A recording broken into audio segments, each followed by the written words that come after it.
Hey guys, this is Shane from SWR Motorsports out here in Southern California. Just wanted to give you guys a review of the 801 Hayden Automotive cooler that I've just installed on the E36 race car that I campaign in. So it's a very similar cooler to the E46 M3, but it's quite a bit higher and pretty thick as well. So you can see here, this is the info on it. You could find this on their website as well, but it's a BTU rating of up to 40,000 depending on the flow and all their kind of specs in that way.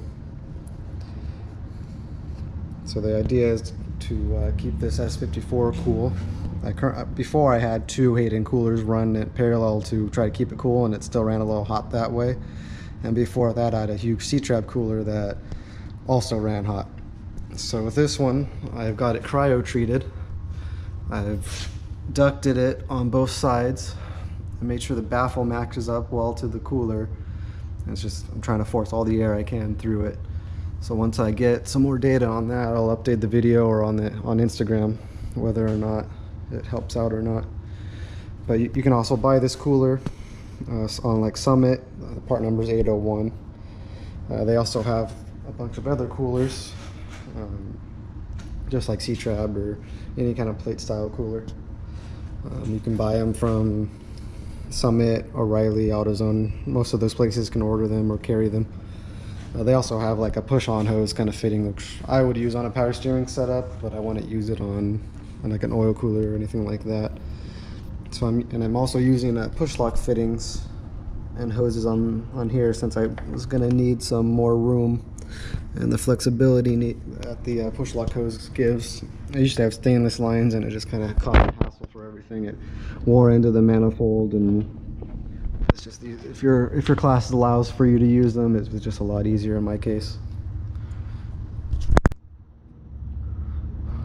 So one of the biggest things to pay attention to is the ducting of the radiator and oil coolers or whatever you want to cool down.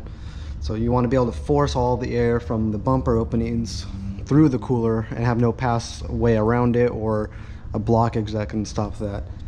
So you can actually get away with a much smaller cooler than you would think just by having it ducted properly. So I just have these openings in the bumper. I actually cut open behind the license plate trim to try to get some more airflow into there. And then I have the baffle, you can see from this side, is directing some air upwards into the oil cooler, and the stock ducting actually kind of goes down and meets that pretty well. But it is spaced downwards a bit, and this piece that is right here is actually a stock piece for an AC car for an E36.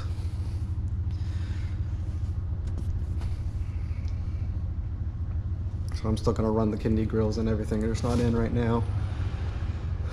But we'll do some testing and see how much better this cooler is over the last couples I've tried.